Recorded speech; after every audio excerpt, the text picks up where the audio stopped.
आज की इस विस्तृत चर्चा में हम एक ऐसे विषय पर गोता लगाने वाले हैं जो पहली नजर में शायद किसी पुरानी पौराणिक कथा जैसा लगे। लेकिन जैसे जैसे हम इसकी परतें खोलेंगे ना, इसमें मानव मनोविज्ञान और आस्था के कई गहरे रहस्य सामने आएंगे। बिल्कुल, और यही इस चर्चा का असल मकसद भी है। हाँ। तो आज का हमारा विषय है माँ कल्याणेश्वरी की दिव्य कथा, और इसके लिए हम द डिवाइन लेजेंड ऑफ माँ कल्याणेश्वरी के कुछ विशेष अंशों को अपना स्रोत बना रहे हैं। जी, और ये दस्तावेज सिर्फ एक कहानी नहीं बताते। सही कहा। ये समझाते हैं कि सदियों से भक्ति, गहरी आस्था और सांस्कृतिक जुड़ाव कैसे कैसे समाज को एक सूत्र में बांधे रखते हैं। एकदम सही। और इस पूरी कहानी की सबसे खास बात जो मुझे पढ़ते ही बहुत अद्भुत लगी, वो ये है कि ये किसी तीसरे व्यक्ति के नजरिए से नहीं लिखी गई है। हाँ, ये सीधे देवी के दृष्टिकोण से है। बिल्कुल, मतलब ये प्रथम पुरुष या कह लें फर्स्ट पर्सन में है। देवी खुद अपनी कहानी सुना रही हैं। तो चलिए इसके हर एक पहलू को गहराई से समझते हैं। मैं यही कहने वाला था कि यही वो बिंदु है जहां से ये कथा एक साधारण लोक कथा से ऊपर उठ जाती है, एक मनोवैज्ञानिक अध्ययन बन जाती है ना। एकदम। अक्सर जब हम ऐसी कथाओं का विश्लेषण करते हैं तो हमारा पूरा ध्यान इस बात पर होता है कि क्या हुआ, घटनाओं का क्रम क्या था, कौन आया, किसने क्या किया। बिल्कुल, लेकिन हम ये भूल जाते हैं कि कथा को किस शैली में कहा जा रहा है। हाँ, शैली बहुत मायने रखती है। आज की इस गहन चर्चा का महत्व ही यही है कि हम ये समझें कि एक स्थानीय स्तर पर प्रचलित कथा मानवीय विश्वास के बारे में कितनी गहरी बातें कह सकती है। और जब कोई कथा प्रथम पुरुष में कही जाती है तो उसका असर कुछ और ही होता है। वो केवल एक धार्मिक पाठ नहीं रह जाती, वह सीधे तौर पर सुनने वाले के अवचेतन मन से संवाद करने लगती है। ये बात एकदम सटीक है। मतलब हमारे दस्तावेज की शुरुआत ही इन बहुत ही शक्तिशाली पंक्तियों से होती है, जहां स्पष्ट रूप से लिखा है, मैं हूं कल्याण की अधिष्ठात्री, अपने भक्तों की रक्षा करने वाली माँ कल्याणेश्वरी। सदियों से मैं मैथन की पावन धरती पर विराजमान हूँ। अब अगर हम एक पल के लिए रुककर सोचें, हाँ, सोचिए अगर यही बात ऐसे कही जाती कि एक समय की बात है, एक देवी हुआ करती थी जो रक्षा करती थी, तो उसका असर बहुत अलग होता है। बिल्कुल, उसमें वो बात नहीं होती। लेकिन यहाँ कहा जा रहा है मैं हूँ, ये वर्तमान काल है। और यही भाषा की ताकत है। जब हम एक देवी थी कहते हैं तो हम एक ऐतिहासिक घटना या एक मिथक के बारे में बात कर रहे होते हैं। उसमें एक दूरी होती है। सही कहा, एक फासला होता है। लेकिन जब कहा जाता है मैं हूं और मैं रक्षा करूंगी, तो ये एक निरंतर उपस्थिति का दावा है, जो आज भी है। हाँ, ये पढ़ने या सुनने वाले के लिए एक सीधा आश्वासन बन जाता है। इसे हम आस्था का मनोवैज्ञानिक संबल कह सकते हैं। मनोवैज्ञानिक संबल। देखिए, इंसान का दिमाग हमेशा अनिश्चितता से डरता है। हाँ, भविष्य की चिंता तो हर किसी को होती है। तो जब कोई सत्ता सीधे मैं कहकर जिम्मेदारी लेती है तो वो इंसान के नर्वस सिस्टम को शांत करने का काम करती है। ये बहुत ही दिलचस्प नजरिया है। लेकिन एक सवाल मेरे मन में आ रहा था। जी बताइए। ये जो नाम है कल्याणेश्वरी, क्या ये सिर्फ एक पहचान है या इसके पीछे भी कोई गहरा अर्थ छिपा है? ये बहुत ही अहम सवाल है। दरअसल नाम अपने आप में ही इस पूरी सत्ता के उद्देश्य को स्पष्ट कर देता है। जैसे कल्याण का मतलब? हाँ, कल्याण का मतलब हम सब जानते हैं, सभी का हित, भलाई या सबका उद्धार। और ईश्वरी का अर्थ है देवी या परम शक्ति। बिल्कुल, तो इस नाम का सीधा सा अर्थ है कि वे कोई ऐसी शक्ति नहीं है जो दूर आसमान में बैठकर सिर्फ राज कर रही हैं या लोगों को डरा कर रख रही हैं। सही कहा। उनका मूल अस्तित्व ही मानव जाति के कल्याण के लिए है। यह देवी को एक निर्जीव मूक मूर्ति के बजाय एक बहुत ही सक्रिय ऊर्जा के रूप में स्थापित करता है। हाँ, एक जीवंत और रक्षक ऊर्जा। यानी वे सिर्फ पूजा की वस्तु नहीं है, बल्कि एक एक्टिव गार्डियन है। बिल्कुल। और ये व्यक्तिगत जुड़ाव या ये एक्टिव भूमिका उस कहानी में और भी ज्यादा मुखर होकर सामने आती है जो उनके प्रकट होने के बारे में बताई गई है। प्राकट्य की कथा। हाँ, ये हिस्सा मुझे बहुत ही रहस्यमयी लगा। कथा के अनुसार प्राचीन काल में इस क्षेत्र में एक बहुत ही साधारण सा चूड़ी बनाने वाला कारीगर रहता था। एक दिन एक रहस्यमयी दिव्य बालिका उसके पास आती है। वो बड़े चाव से उससे चूड़ियां पहनती है और फिर बिना कोई मूल्य चुकाए वहां से चली जाती है। हाँ, बिना पैसे दिए चली जाती है। यहाँ थोड़ा रुकते हैं। ये पूरी कथा का सबसे अहम मोड़ है। कैसे? अगर हम इसे बड़े परिप्रेक्ष्य में देखें तो इसमें बहुत ही गहरा प्रतीकात्मक अर्थ छिपा है। सबसे पहली बात तो ईश्वर के चुनाव की है। मतलब ईश्वर किसे चुनता है। हाँ, दुनिया भर के इतिहास और मिथकों में हम अक्सर देखते हैं कि देवता किसी महान राजा के सपने में आते हैं या किसी बहुत बड़े विद्वान पुजारी को दर्शन देते हैं। बिल्कुल, लेकिन यहाँ क्या हो रहा है? देवी एक साधारण चूड़ी बनाने वाले को चुन रही है। हाँ, समाज के सबसे निचले आर्थिक तबके के एक साधारण कारीगर को अपने प्राकट्य के लिए चुना जा रहा है। ये वाकई सोचने वाली बात है। इसका क्या मतलब निकाला जाए? इसका मतलब बहुत स्पष्ट है। क्या ये इस बात का प्रतीक है कि ईश्वर तक पहुंचने के लिए समाज के किसी उच्च वर्ग का होने की आवश्यकता नहीं है? बिल्कुल नहीं है। ये इस बात का बहुत ही मजबूत संकेत है कि ईश्वरीय शक्ति आम जनमानस के लिए हमेशा सुलभ है। ये तो उस समय के समाज की सत्ता संरचना को ही उलट देता है। एकदम सही। जो पावर डायनेमिक्स हैं, ये उसे पूरी तरह बदल देता है। ये कथा स्थापित करती है कि दिव्यता महलों में नहीं बल्कि एक साधारण कारीगर की झोपड़ी में भी आ सकती है। और दूसरी बात, चूड़ियों का जो संदर्भ है वो भी मुझे बहुत खास लगा। हाँ, चूड़ियां इस क्षेत्र की संस्कृति में सिर्फ एक आभूषण तो है नहीं। बिल्कुल, वे सुहाग, सौभाग्य और मंगल का प्रतीक मानी जाती हैं। और एक दिव्य शक्ति का आकर उन चूड़ियों को धारण करना एक तरह से उस कारीगर के साधारण से काम को, उसकी पूरी मेहनत को पवित्र कर देता है। सही कहा आपने। लेकिन कहानी का वो हिस्सा जहां वो बालिका बिना पैसे दिए चली जाती है, वो थोड़ा अजीब लगता है। अजीब क्यों? मतलब कारीगर तो ठहरा एक साधारण इंसान, उसका तो नुकसान हो गया ना। हाँ, सांसारिक नजर से देखें तो उसने गांव वालों से उस बालिका के बारे में पूछा, अपनी चूड़ियों का मूल्य मांगा, लेकिन हैरानी की बात यह थी कि गांव में कोई भी उस बालिका को नहीं पहचान पाया। किसी ने उसे देखा ही नहीं था। हाँ, किसी ने नहीं देखा। तो ये सब क्या दर्शाता है? यही तो इस कहानी की सबसे बड़ी सीख है। अच्छा, ये भौतिक दुनिया के लेन देन और ईश्वरीय कृपा के बीच के अंतर को बहुत ही खूबसूरती से दर्शाता है। कैसे? थोड़ा और विस्तार से बताएंगे। देखिए, कारीगर का चूड़ियों का मूल्य मांगना हमारी भौतिक और सांसारिक सोच का प्रतिनिधित्व करता है। हम इंसानों की फितरत ही ऐसी है। बिल्कुल, हम हर चीज को व्यापार की नजर से देखते हैं। अगर मैंने कुछ दिया है तो उसके बदले मुझे कुछ मिलना चाहिए। मतलब हम ईश्वर के साथ भी एक तरह का सौदा करने की कोशिश करते हैं। एकदम सही। हम प्रार्थना भी करते हैं तो कुछ मांगने के लिए, लेकिन देवी का उसे बिना मूल्य चुकाए चले जाना, और फिर बाद में अपनी दिव्य उपस्थिति का एहसास कराना, हाँ, ये बताता है कि ईश्वरीय कृपा का कोई मूल नहीं लगाया जा सकता। उसे खरीदा नहीं जा सकता। बिल्कुल नहीं।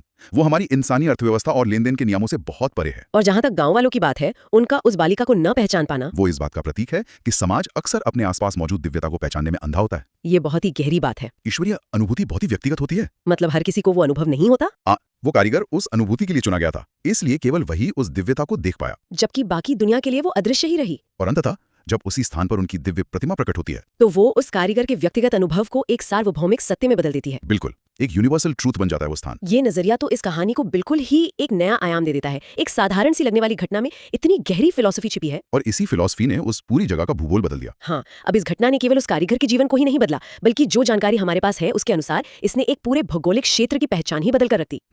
हमारे नोट्स में बहुत ही सटीक भौगोलिक विवरण दिया गया है। जी, यह स्थान झारखंड के मैथिन क्षेत्र में बराकर नदी के तट के पास स्थित है। और आज की तारीख में ये कोई साधारण जगह नहीं है। बिल्कुल नहीं, ये एक बहुत बड़ा श्रद्धा और आस्था का केंद्र बन गया है। इसे समझना बहुत जरूरी है। ये भूगोल और आध्यात्मिकता का एक बहुत ही दिलचस्प संगम है। संगम कैसे? देखिए, जब हम किसी जगह को तीर्थ कहते हैं तो उसका मतलब क्या होता है? एक पवित्र स्थान। हाँ, पर तीर्थ का शाब्दिक अर्थ ही वो स्थान है जो इंसान को सांसारिक जीवन की कठिनाइयों से पार लगाए, जो तार दे। बिल्कुल।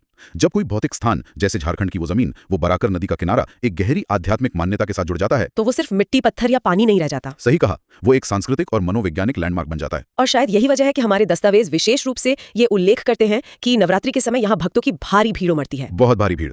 ये देखना कितना अद्भुत है कि कैसे एक प्राचीन घटना, एक छोटी सी रहस्यमयी मुलाकात एक पूरे भौतिक स्थान को एक पवित्र धाम में बदल देती है। बिल्कुल। लेकिन मैं सोच रही थी, इतनी भारी भीड़ का वैज्ञानिक या मनोवैज्ञानिक पहलू क्या है?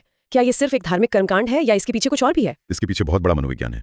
इसे हम आस्था के प्लासिबो इफेक्ट और सामूहिक ऊर्जा के नजरिए से देख सकते हैं। सामूहिक ऊर्जा मतलब भीड़ की ताकत? हाँ, जब हजारों लोग एक ही विश्वास के साथ एक स्थान पर इकट्ठा होते हैं तो एक बहुत ही शक्तिशाली मनोवैज्ञानिक वातावरण तैयार होता है, जो सबको प्रभावित करता है। बिल्कुल। इसे समाजशास्त्र में कलेक्टिव एफर्वेसेंस भी कहा जाता है, यानी एक सामूहिक उल्लास या ऊर्जा। जब एक व्यक्ति नवरात्रि के समय उस भारी भीड़ में शामिल होता है और देखता है कि हजारों अन्य लोग भी उसी विश्वास के साथ वहां आए हैं, तो उसका अपना व्यक्तिगत विश्वास और भी ज्यादा मजबूत हो जाता है। एकदम सही। उसे लगता है कि इतने लोग गलत नहीं हो सकते। और हमारे स्रोत में एक बहुत ही महत्वपूर्ण वादा भी किया गया है जो इस विश्वास को और पक्का करता है। कौन सा वादा? उसमें स्पष्ट लिखा है कि जो भी सच्चे मन से द्वार आता है वो खाली हाथ नहीं लौटता। हाँ, खुद देवी के शब्दों में। जी, खुद देवी कहती हैं कि मैं उसकी झोली खुशियों से भर देती हूँ। बिल्कुल, और ये आश्वासन उस सामूहिक ऊर्जा को एक दिशा देता है, एक उम्मीद देता है। हाँ, जब लोग अपने जीवन के संघर्षों, बीमारियों या आर्थिक परेशानियों से थक जाते हैं तो उन्हें एक ऐसे एंकर या सहारे की जरूरत होती है जहां उन्हें पक्का विश्वास हो कि उनकी सुनवाई होगी। सही कहा, ये स्थान, वो मंदिर उस आशा का एक भौतिक स्वरूप बन जाता है जो दिख सके, जिसे छुआ जा सके। बिल्कुल, ये इंसान के भीतर के उस विश्वास को जगाता है कि चाहे दुनिया की कोई अदालत उसकी ना सुने, लेकिन यहाँ उसके साथ न्याय होगा। ये सामूहिक ऊर्जा और व्यक्तिगत आशा वाली बात बहुत ही सटीक है ना? हाँ, और जब हम आशा और विश्वास की बात कर ही रहे हैं तो इस कथा के उस हिस्से पर आते हैं जो पूरी तरह से भावनाओं और मन की स्थिति पर केंद्रित है। आंतरिक स्थिति पर। जी, दस्तावेज में एक बहुत ही स्पष्ट और सीधा संदेश दिया गया है। उसमें कहा गया है कि सच्ची भक्ति में अपार शक्ति होती है। और इसके लिए कोई बहुत लंबी चौड़ी लिस्ट नहीं दी गई है कि आपको ये करना है या वो करना है। हाँ, सिर्फ दो चीजें। बिल्कुल, केवल दो चीजों की आवश्यकता बताई गई है, एक पवित्र मन और दूसरा अडिग विश्वास। और मेरा मानना है कि ये इस पूरी चर्चा का सबसे क्रांतिकारी हिस्सा है। क्रांतिकारी कैसे? ध्यान दीजिए कि यहाँ क्या नहीं कहा गया है। हाँ। यहाँ ये नहीं कहा गया है कि आपको बहुत सारा धन चढ़ाना होगा या बहुत कठिन उपवास करने होंगे या कोई जटिल कर्मकांड करना होगा। अक्सर धर्म और आस्था को बहुत सारे बाहरी दिखावे और नियमों से जोड़ दिया जाता है। हाँ, जो हर किसी के बस की बात नहीं होती। बिल्कुल, लेकिन यहाँ संदेश एकदम स्पष्ट और सरल है। ये पूरी तरह से आंतरिक शुद्धता पर केंद्रित है, यानी बात बाहरी दुनिया से हटकर व्यक्ति के आंतरिक चरित्र पर आ जाती है। एकदम। लेकिन एक सवाल है, ये अडिग विश्वास काम कैसे करता है? क्या ये सिर्फ एक अच्छी लगने वाली बात है या इसका कोई वास्तविक प्रभाव भी होता है? इसका बहुत ही गहरा और बिल्कुल वास्तविक प्रभाव होता है। वो कैसे? अगर हम इसे मनोविज्ञान के चश्मे से देखें तो अडिग विश्वास मानव मन की बाधाओं को दूर करने के लिए एक बेहतरीन मनोवैज्ञानिक उपकरण यानी टूल का काम करता है। जब किसी व्यक्ति के पास ये पक्का विश्वास होता है कि कोई परम शक्ति उसके साथ है तो उसके भीतर का डर काफी हद तक खत्म हो जाता है। वो कहते हैं ना कि जब इंसान को लगता है कि ब्रह्मांड की सबसे बड़ी शक्ति उसके साथ खड़ी है तो वो उन चुनौतियों का भी सामना कर लेता है जो उसे पहले असंभव लगती थी। बिल्कुल, ये विश्वास उसे वो साहस देता है जो सामान्य परिस्थितियों में शायद उसके पास ना हो। सही कहा। और इस पूरी अवधारणा में एक और बात है जो बहुत मायने रखती है। क्या? समानता का सिद्धांत। दस्तावेज में ये आश्वासन दिया गया है कि देवी अपने हर बच्चे पर समान कृपा बरसाती हैं। हाँ, ये समान कृपा वाला पहलू मुझे भी व्यक्तिगत रूप से बहुत पसंद आया। ये बहुत अहम है। हमारी दुनिया में, हमारे समाज में हर कदम पर असमानताएं हैं। कदम कदम पर। कोई बहुत अमीर है, कोई बहुत गरीब है, किसी के पास बहुत ताकत है, कोई बिल्कुल बेबस है। लेकिन यहाँ कहा जा रहा है कि आस्था के इस दरबार में उस शक्ति की नजर में सभी बिल्कुल समान हैं। और यही बात इस कथा को इतना समय के परे और प्रासंगिक बनाती है। आज के समय में भी बिल्कुल। एक आम इंसान जिसे समाज में शायद वो सम्मान या वो अधिकार नहीं मिलता जो एक ताकतवर इंसान को मिलता है, जब वो इस आस्था के केंद्र में आता है तो उसे ये महसूस होता है कि कम से कम इस एक जगह पर उसके साथ कोई भेदभाव नहीं होगा। हाँ, यहाँ कोई वीआईपी लाइन नहीं है भगवान की कृपा पाने के लिए। एकदम सही। एक साधारण चूड़ी बनाने वाले से लेकर एक राजा तक सब उसी एक पवित्र मन की कसौटी पर परखे जाएंगे। ये विचार ही अपने आप में इंसान को बहुत बड़ा सुकून देता है और समाज में एक तरह का संतुलन स्थापित करने का प्रयास भी करता है। सच में ये विश्लेषण हमें बताता है कि ये सिर्फ एक पुरानी कहानी नहीं है। बिल्कुल नहीं। ये मानव मन को मजबूत करने का, उसे उम्मीद देने का और समाज को एक धागे में पिरोने का एक सदियों पुराना और बहुत ही कारगर तरीका है। एक बहुत ही सफल व्यवस्था है। हाँ, चलिए आज की इस गहरी चर्चा में हमने जो कुछ भी समझा है उसे एक बार समेट लेते हैं। जी। हमने शुरुआत की इस बात से कि कैसे एक कथा जब प्रथम पुरुष यानी मैं कहकर बताई जाती है तो उसका मनोवैज्ञानिक प्रभाव कितना सीधा और शक्तिशाली होता है। वो एक ऐतिहासिक घटना न रहकर एक जीवंत आश्वासन बन जाती है। उसके बाद हमने एक साधारण चूड़ी बनाने वाले कारीगर की उस रहस्यमय घटना को समझा, जिसने हमें ये सिखाया कि दिव्यता हमेशा आम इंसान के बीच मौजूद रहती है और ईश्वरीय कृपा का कोई मोल या कोई व्यापारिक मूल्य नहीं लगाया जा सकता। हमने ये भी देखा कि कैसे समाज अक्सर अपने आसपास मौजूद चमत्कारों को पहचानने से चूक जाता है। बिल्कुल।